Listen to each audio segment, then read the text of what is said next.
After we talked with Laura Whitcomb of the Gun Owners of Maine yesterday and saw some of the coverage, albeit much of it on social media, of the judiciary hearing delayed on red flag legislation, we got a lot of questions from listeners about the way that some lawmakers handled themselves and handled the situation. Steve Robinson of the Maine Wire, he's had a close eye on this. Said he'd dial in, man of his word. He's on line 3 for GHRT this morning. Good morning, Stephen.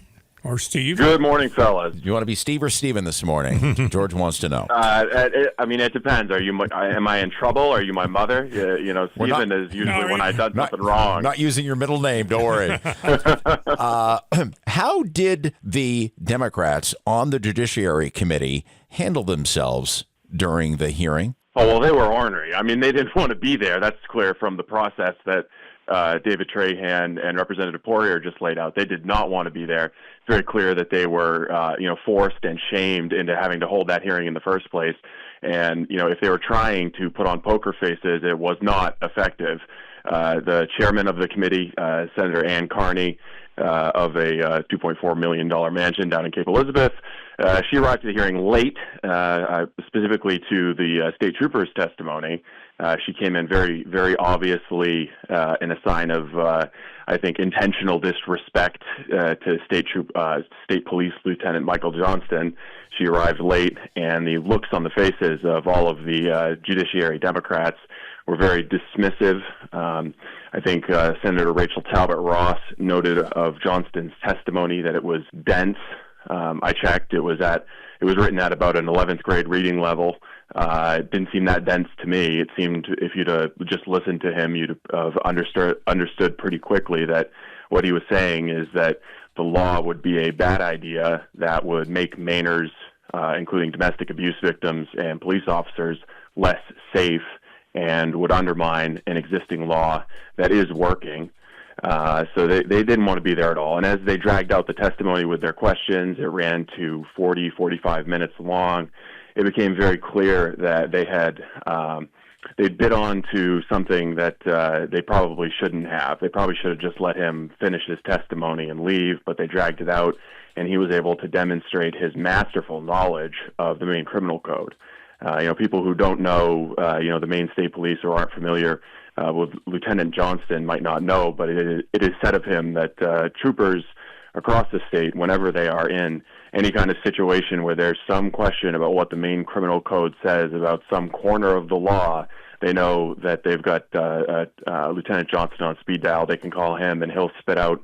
He's like Grok or ChatGPT before those came along. He'll spit out exactly what the statute is. So, they were messing with somebody who not only gives training on the yellow flag law, would theoretically give training on the red flag law if it was implemented, and also has this masterful knowledge of the criminal code. But they didn't want to hear what he had to say. It was very clear, and I believe that there was some prejudice against him because he was a white male, presumably straight cop who was up there to testify and give his expert opinion. They didn't want to hear it. But if he was, a trans, disabled, minority lesbian, they probably would have, put a lot of esteem on his testimony. The thing that didn't fool me, I couldn't understand from day one was it was obvious that a public hearing had to be held. From day one, I kept saying, what the hell are they thinking? Yeah, a lot of people were saying that. But it's part of a pattern of just, bending the legislative norms and the rule of law until it breaks. We've seen that with the majority budgets. We've seen that with hearings. We've seen that with the censure of Representative Laura Libby. There's instance after instance where the norms, traditions, rules, laws, what have you, of the State House are just being subverted to whatever it is that, basically Democrats within 5 miles of Portland, Maine want. Like that's really what it's come down to, is that a fringe minority of hardcore left-wing Democrats are running the show, and they don't really care what the rules or traditions of the State House are. And as a result, you have things like attempting to skip a legally required public hearing. And a lot of credit is due to David Trahan, just because, seeing things unfolds in the press and behind the scenes, that this hearing would not have come into existence. The competing measure would not have come into existence had he not been so aggressive and so knowledgeable about the process. And I think even some of the mainstream press, they were wondering. They were going to Democratic leadership and asking why this hearing wasn't coming into existence, and there was no good answer. There was no good answer as to why, the public hearing should be skipped. But, we got our answer at the public hearing. The reason they wanted it to be skipped was because it was bad for the gun control lobby to hear the truth from an authoritative source. That is Maine State Police Lieutenant Michael Johnston. When we talked with Laura Whitcomb of the Gun Owners of Maine, she speculated for us, or at least gave us the insight, that by holding a public hearing at 3 in the afternoon, there's a likelihood the bell will ring and someone's going to have to get up and go and vote somewhere else. And maybe that's what Carney was doing. I don't know if you know, but Steve, I'll bravely ask, any idea why Carney was late to show up for this important hearing? Well, I mean, if she was voting, then she was the only state senator. The rest of them found their butts in seats right as Lieutenant Johnson started testifying. I will say the late timing, though, I think was more about trying to engineer a media cycle. People might not know this, but you've got deadlines when you work in media, especially TV media. And that's what the Democrats care about is, making the morning papers and the evening broadcasts in Portland's TV market. So if you set your testimony to start at 3 p.m.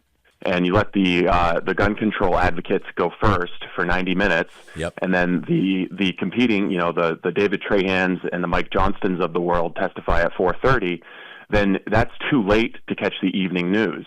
And I know this because as I was walking in, because all I really cared to see was the Maine State Police's testimony about this. I don't really care what some opera singer from a Bloomberg-funded gun control organization has to say about firearms and firearms law. As I was walking in, the Portland TV media were walking out. I don't know if I saw a balance of coverage on this. Do you, in your opinion, did you see a balance of coverage of the two competing sides at this hearing? Well, I mean, I don't really read the newspapers. It only encourages them. I'm in the news business. I don't. I'm not going to pay for a subscription to any of that. But I just know how the news cycle works. By the time the next evening news rolls around, it's already too late to report on what Lieutenant Johnston said. And the Democrats know that. They engineered this so that his testimony would land in a black spot in the media. And that's why the Maine Wire and the Robinson Report, we put out on social media his entire testimony, because he had an extended back and forth with lawmakers. They asked him questions. He gave them information. He's the most authoritative source in the state on the application of the yellow flag law and what a successful gun control referendum would mean for the state of Maine. And for 40 minutes, he provided a master class in what success here would mean for gun control advocates. So it's the most important resource for any voter who's interested in how they should vote on this. And so I emailed out through the Robinson Report the entire testimony, because that to me, as a journalist, is the most important thing.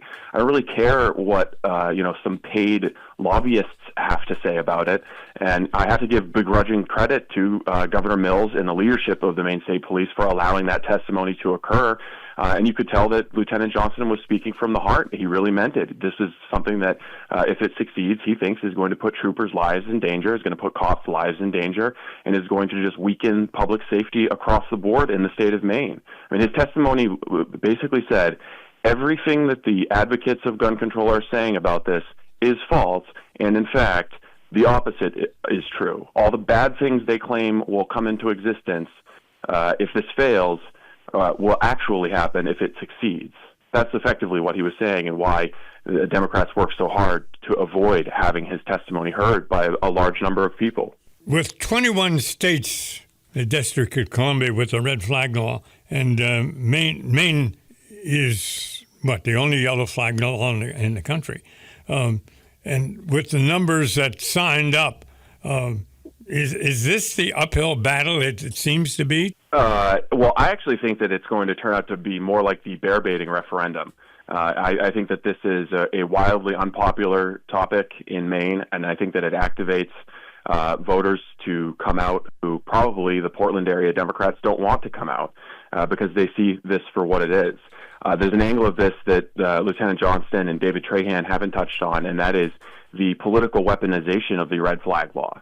How many times have we seen, whether it's parents testifying at the school board in Augusta, or even, every time I walk into the State House, it's like, within 3 or 4 minutes, I've got a state police, a Capitol police officer following me around.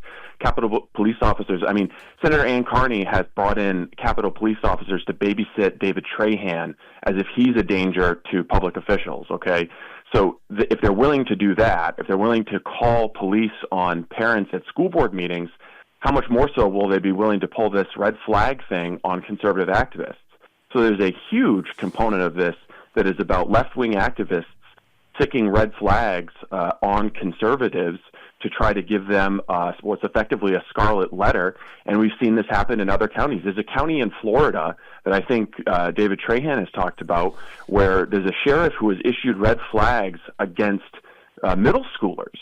These are like 7th and 8th grade kids who say, get into some kind of a playground dispute. They get a red flag order against them, and that order sticks with them in their public record for the rest of their lives. They could be applying for jobs when they're 22, and they're going to have, a red flag order in their public file.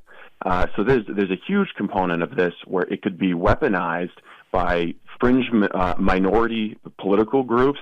And also, not for nothing, but we've seen a lot of political retribution from the Mills administration in this state. Dr. Merrill Nass, Rick Savage, Ken Graves at Calvary Chapel.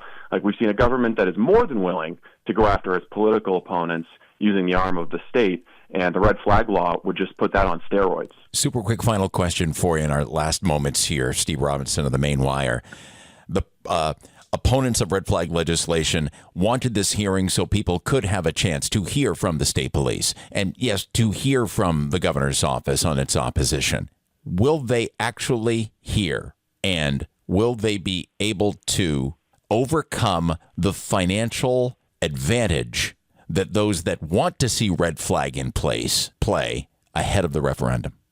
I expect that they will. The State House sources are saying that the gun control lobbyists, the paid mercenaries, are very, very disappointed. And, they're not disappointed because they think this is going to fail. They're disappointed because they think that maybe Johnston's testimony was so bad that the cash spigot is probably going to come to a close because of just how final that testimony was.